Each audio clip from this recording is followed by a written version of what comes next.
All right, everybody, we're ready to get started. Again, appreciate everybody jumping on this morning. We'll jump right into questions and we'll go in order from Kirk Vols, Dennis De La Pena, and then Chuck Carlton. Morning, Rick. Hey, Kirk, good to see you guys. Good seeing you. Your faces there. Yeah, looking forward to tomorrow. Listen, I wanted to ask you about basketball culture a little bit.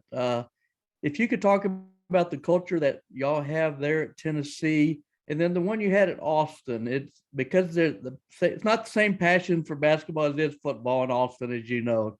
I was curious if that in any way keeps Texas basketball from winning as big as it did, even with all the success you had here. Kurt, it is, it's different. I will tell you, I've always felt that even as in my time as a coach and even growing up, it does seem like basketball means a little bit more, east of the Mississippi for some reason. I don't know why. I remember Coach Knight telling me one time, we had a long talk about it and about basketball in the state of Texas. And he just felt like he used the term, DNA, had always been known for a great football state, but which it is obviously, but when you think about cultures, I've always felt like I can tell you, and you guys know how much I think of DeLoss and our time together. We worked at it, trying to get people to come to the games, trying to get students to come to the game. We really did, and I tell you, worked hard at it. And at times, was it different? Yes, it was different. There was times where, as you watched us through the years and the teams that we had, but. You work at it, and I know that Chris Beard and his staff. I know Chris, and I know they're going to work extremely hard. I'm sure they're excited about going into the building. They're going to take what I think it's going down to a 10,000 seat arena. And Right. So I think we all want to play in front of big crowds. I don't think there's any question about that. We were, the other night here we had 20,000 people in our stands with the Florida game, but. I think different parts of the country take it differently. One reason I remember my time in the Big Ten, Kurt, everywhere we went, it seemed like it was a sellout. And looking at it, I think weather had something to do with it. To keep people from going stir crazy, they would get out and go to the games. I can remember going to Wisconsin, you name it, wherever you name it, there was great crowds there, and I think had something to do with it. And I do believe that. I think that when you have great weather, climate areas, and there's a lot to do. I can remember this. There was the day that Eddie Sutton won his 700th game, and he won it in the Irwin Center. I remember driving in that day. It was an early afternoon game, and it's one of those days in Austin where it had been just a little dreary, and all at once it turned beautiful. And I remember that day because that was a big rivalry game too. And I remember that day, not many people being there, and I knew we were in trouble when I drove in and saw all the people out on Town Lake, and the weather had cleared. The weather had cleared, and everybody was ready to get outside. And that was a day, there's a lot I remember because we lost that game. But I think different parts of the country look at basketball differently. I can tell you from a commitment standpoint, DeLoss did everything he could to help us build a program.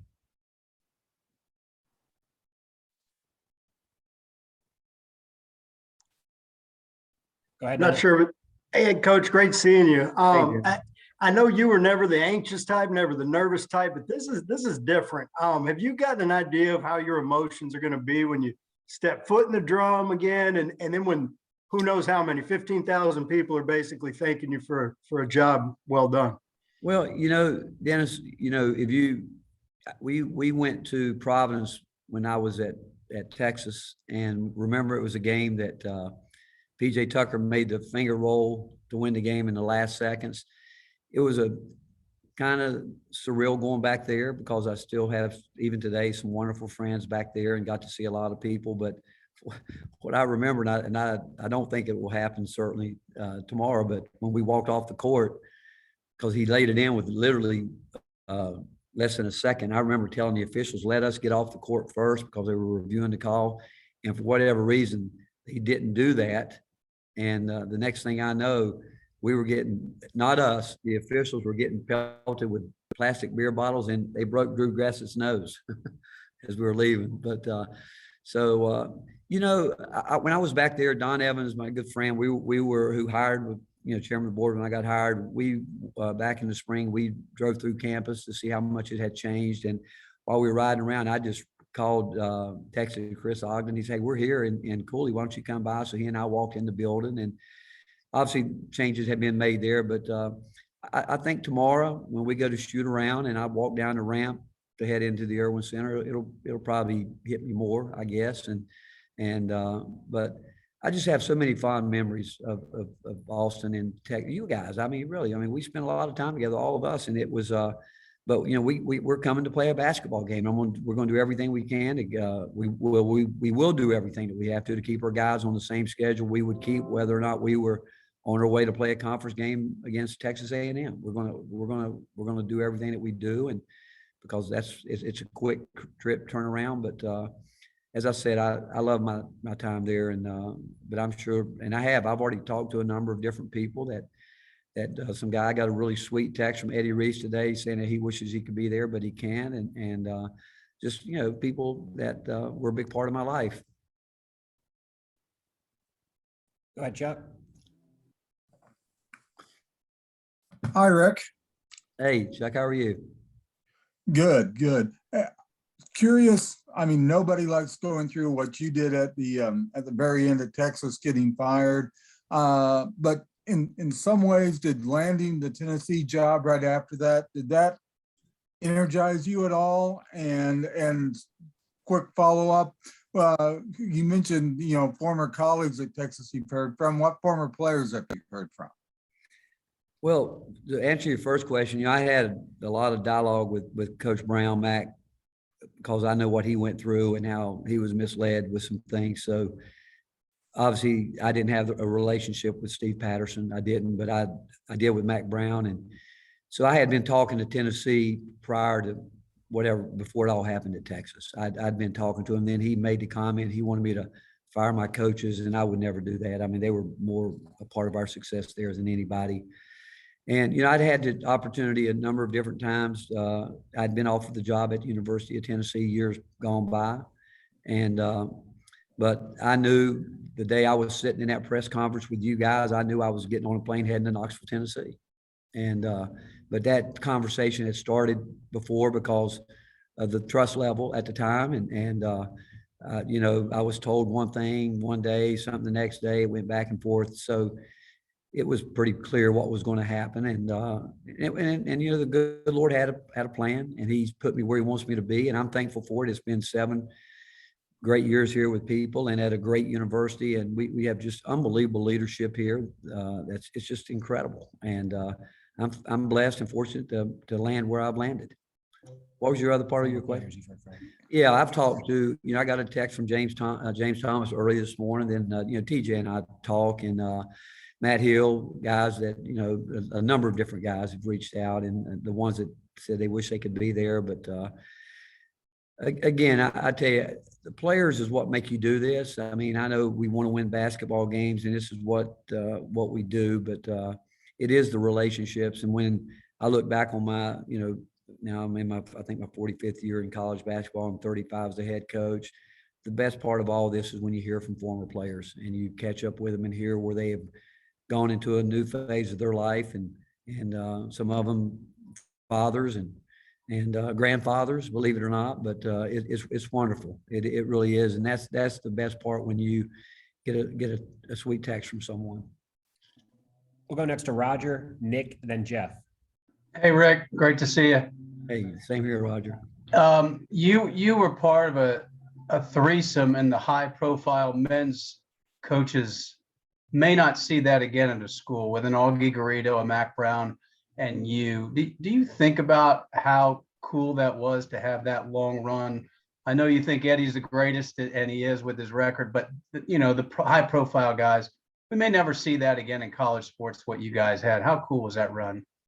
Well, we all had a special relationship. We really did, and we had a great leader in DeLoss that really kind of cultivated that, and it was really interesting. DeLoss told me one time when I had a chance to and was offered a couple of different jobs. He said, when you leave, I'm leaving. He said the same thing to Mac Brown. He said the same thing to Augie Garrido. He said, I'm not going to hire any more coaches. And I was talking to, Mac, we were actually talking last night, and we're talking about the relationships that we all had, and how special it was. And I can tell you, I know I learned much more from Augie and Mac and Eddie Reese than they learned from me and DeLoss. I can tell you, I was fortunate at the time in my career to be there with those guys, and the bar was set extremely high, and DeLoss, he was the guy. I mean, I've said before, if there's ever a Mount Rushmore of ADs, he's got to be the first face up there for what he did through his time. And it's the confidence that he gave the coaches. And you know what? He was with us every step of the way. He never micromanaged us in any way, shape, or form. But I can think of times when we struggled, that I'd have a conversation with Mac or Eddie and Augie. And I can remember one day Augie came over to me and in his own Yoda kind of way, telling me about we couldn't make free throws. And I remember him telling me his story about how they couldn't get a run in from third base, and they were doing everything in practice. And he said, I think he said he went 30 some innings where they just couldn't get a guy in from third base. And he said he was beside himself. He was called timeout, and he said he I think this is when he was at Fullerton, but he said the first baseman never said a word. And he said to him, I think he said his name was Hoss. He said, Hoss, he said, you don't ever say anything. What advice you got? He said, Coach, we're ball players, man. We just need to play ball. And he said, okay, let's play ball. And he said, we started hitting, and he said they went on to win a national championship. And he says, sometimes it's that simple. Then he told me a story about he won his first national championship, and you look at all the papers out there in California. He said he was holding the trophy, he was jumping around, and he said he was having a bad year the following year. And his mom told him, he said, Augie, you've always made this about you. You better make it about the kids. And he said, what are you talking about? She brought out all of her clippings that she had of him. And he said, look, they should be holding the trophy, not you. And that's when we came up kind of with a motto with a good Navy SEAL buddy of ours, where it's not about me, Enam. It's not about me. And that's been what we have tried. Everybody talks about culture and all that wherever you go, but that's our motto here. We really try to live it. It's not about me. It's but again, Mac, I learned a lot. Mac and I talked a lot the 5 years he was out, and me coming back here, his home state where he's so well regarded. But again, I have just been blessed, and I could tell you story after story about Eddie and DeLoss coming to my office telling me how crazy I was with how hard we were working. But those guys were, again, they were great mentors for me. Hey, Rick, thanks for taking the time to chat with us this morning. Just wanted to talk, obviously, this is the Irwin Center's final season. That was your home court for almost 2 decades. Just curious, what are some of the, moments and memories that have really stuck with you, and what's it mean for you to come back and get to play one last game in this arena while it's, about to be set down forever? Well, the backstory is, ever since we started the Big 12 SEC Challenge, I've been asked if I would go back to Austin to play. And I really wasn't ready to do that. I just felt like, I didn't want it to be about me, to be honest. I didn't, but when I got asked this year, and, and then knowing that they're going to tear down the arena, Chris Del Conte and I were talking, and he said, hey, it'd be great if you'd come back, this is the last year of the building. You spent 17 years here, and I've been removed 7 years. I have. And, I've got great respect for Shaka Smart, certainly tremendous respect for Chris and Beard and the staff that he's put together there. And, that basketball program's in great hands.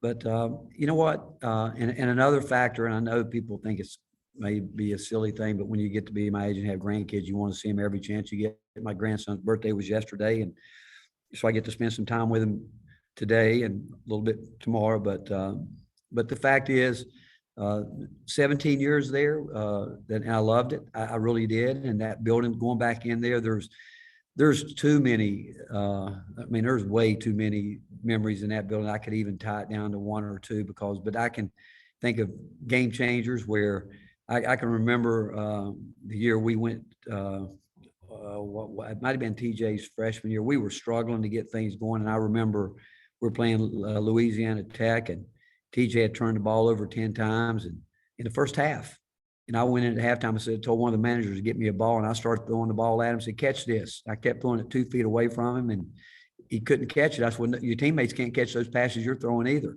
you know. And he went out, and I remember in that game, Brandon Mouton made a big jump shot on the mid post on the visitor end. That from that point on, it just clicked for us.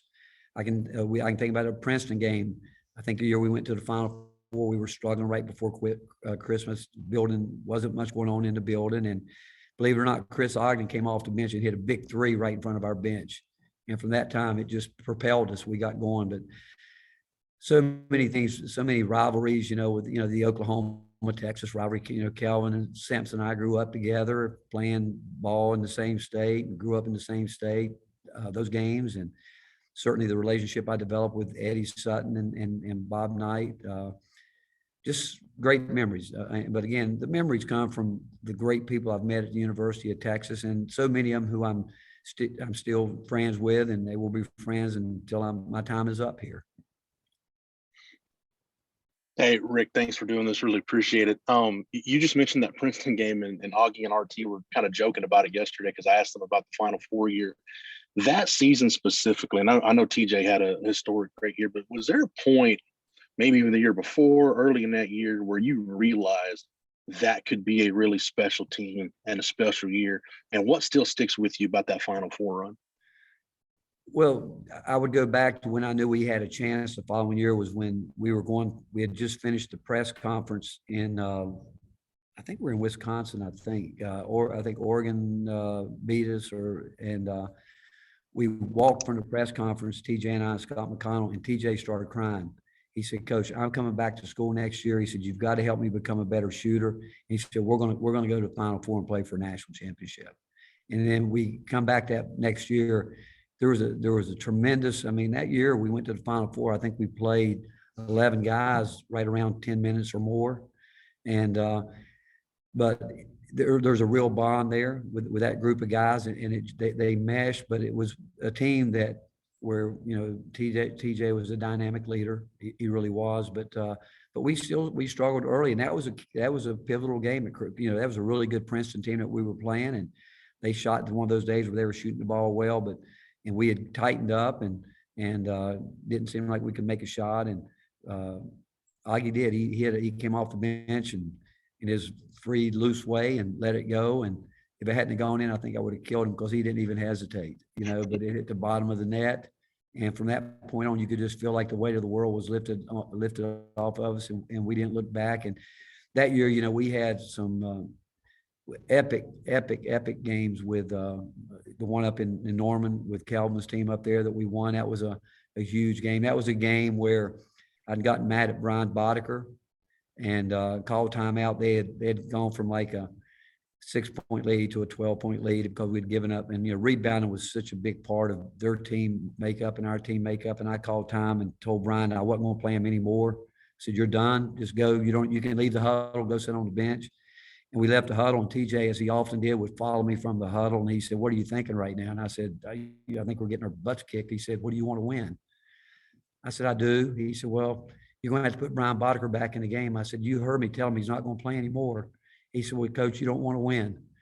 So I turned around and walked down to the bench, and I said, Brian, I'm going to give you one more chance.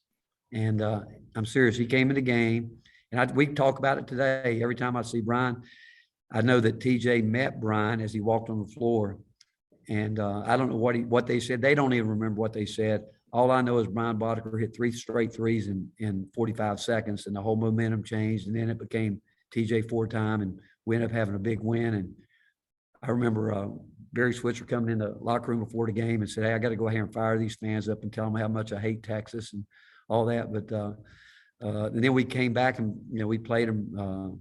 Earlier we played them here, and TJ was having a really tough game offensively, but he just did an incredible job in the second half guarding Hollis Price. And yeah, I could go on about a lot of different games, but that group there, you kind of felt it from the time that we got beat TJ's freshman year until the end that they knew, and I knew we had something special. All right, everybody's certainly welcome to remain on the call. We're going to transition primarily now to Tennessee-based outlets. We'll go to Reese, Mike Wilson, and Grant Ramey. Hey, Coach, the other day you said that you are now a Tennessee Vol. So I kind of going off of everything you've talked about, what over the past 7 years has made Tennessee feel like home to you, the University of Tennessee? Well, I grew up 2.5, 3 hours from here just on the other side of the mountain. Hickory's in the western part of North Carolina. We're in the eastern part of the state. And, my wife went to school here. Candy's a graduate of the University of Tennessee. So I did make the trip over here a couple of different times, obviously when we were dating before we were married. But the people here, I love the people. I love people. And, but as I've said before, that we have a tremendous base here, fan base, tremendous loyalty to this university. And it's not just football. It's bad. I said it. I think our last 2 games, we've put over 20,000 people in the stands, and we had 4,500 students here the other night. And, with you could have seen what went on with our baseball team this past spring and our football team. With what we've been through the last couple of years and what Josh Heupel has done, and our new athletic director, Danny White. But when you think about our Randy Boyd, who's the president of the UT system, and Don D. Plowman, who will be at the game, who used to work at the University of Texas and has 2 sons that live there. She's our chancellor. We just have tremendous leadership, and it's all about, volunteer. It is a volunteer state. When you get here, being able to get lost in this community, I've gotten so many people that I know with the different things that we've been able to get involved with outside of the university, where it's such a really caring, loving, generous fan base that, again, they love this university and they love the state of Tennessee, and I have fallen in love with it. Yeah, Rick, VJ Bailey is an Austin guy, and he's coming back here as well, where he's got some ties. But where is he at with his game right now? What do you need to see from him, and what's the kind of key for him to getting more minutes again?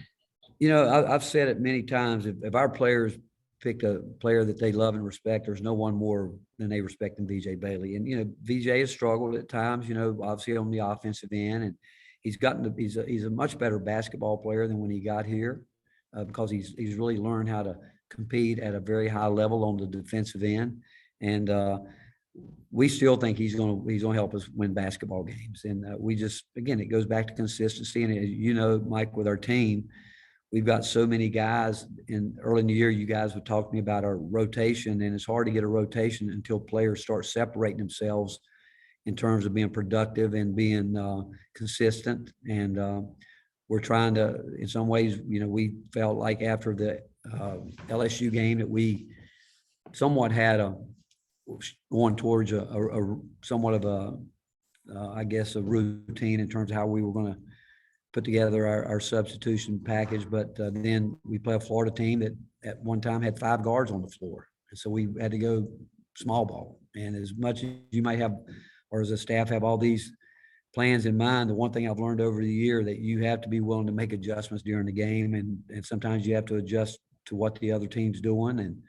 But VJ's going to play. He works too hard, and he's too loved by his teammates and the coaching staff not to, because he's not going to quit, and we'll never quit on him. Rick, you were discussing 2015 and how everything happened. Who did you first hear from Tennessee when that all happened, and what was your initial reaction to that, them reaching? Actually, the first person I heard from, I'd heard from some, but the first person that reached out to me and actually said to me, Coach, whether they want you to stay at Tennessee or not, he said, I'm going to give you some advice.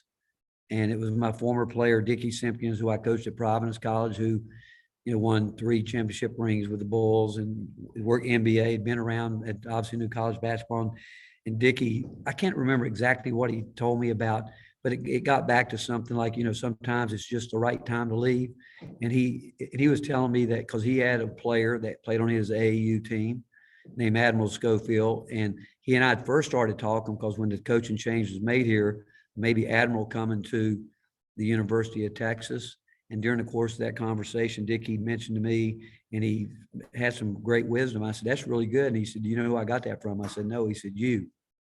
And he said, you need to take your own advice. But like I said, I love Texas. And I was told one thing one day, next day, it was all over the place. And just in direct way something, but Dickie was right, it was, and so from that point on, I did not really talk to the University of Tennessee until probably a couple of days before that Sunday. I would think. I spoke with Dave Odom, who was a friend of mine, and he had told me the same thing. He said, it might right now might be the time to do it. And once I got on the phone with Dave Hart and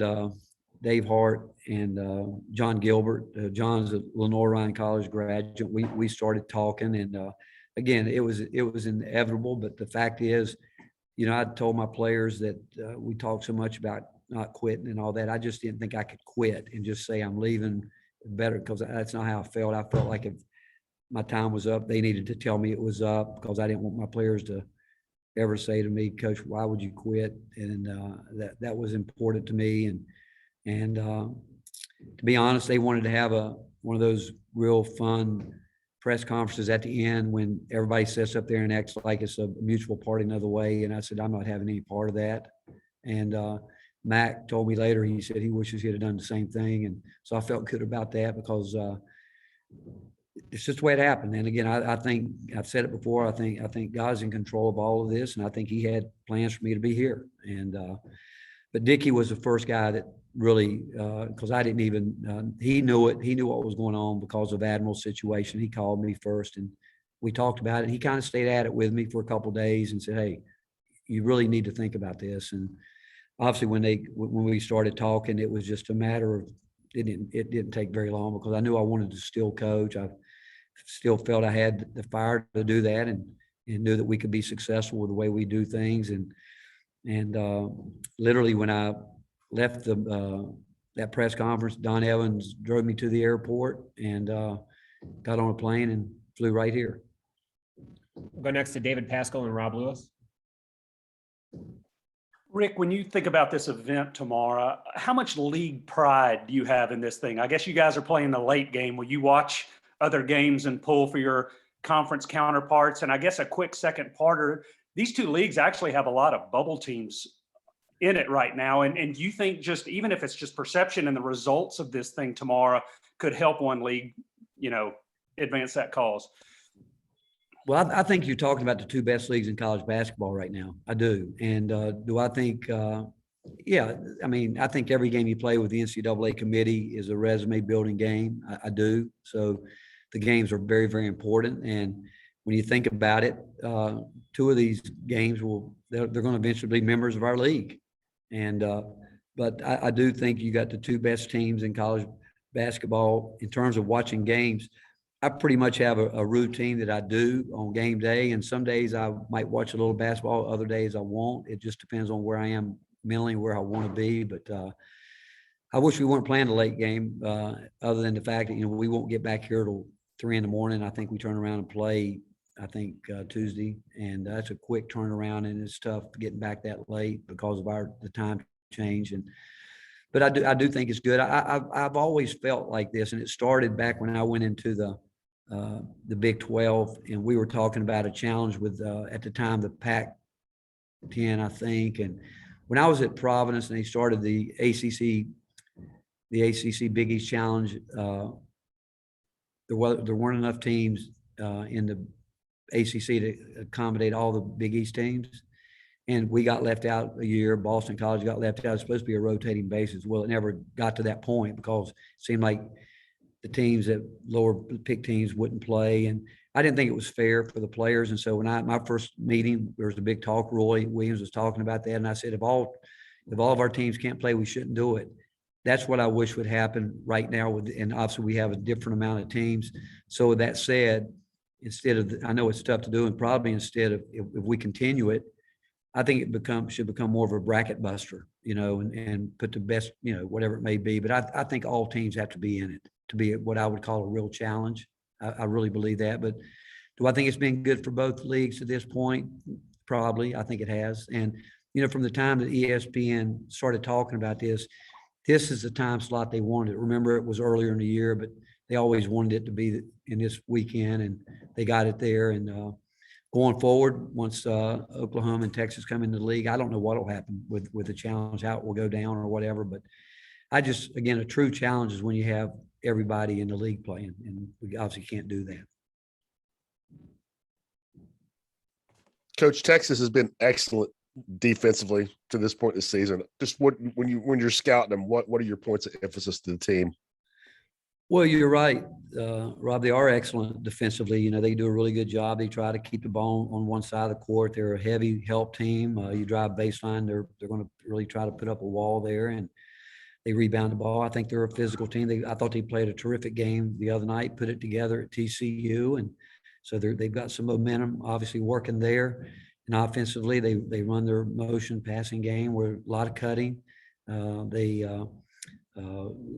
Within that cutting, they're going to look to, I think there's some isolations where they like to get it on the floor, different areas on the floor. And so, Chris, I mean, he knows exactly how he wants to play. You know, he'll change his defenses a little bit and show some different things there that, you know, obviously we need to be ready for.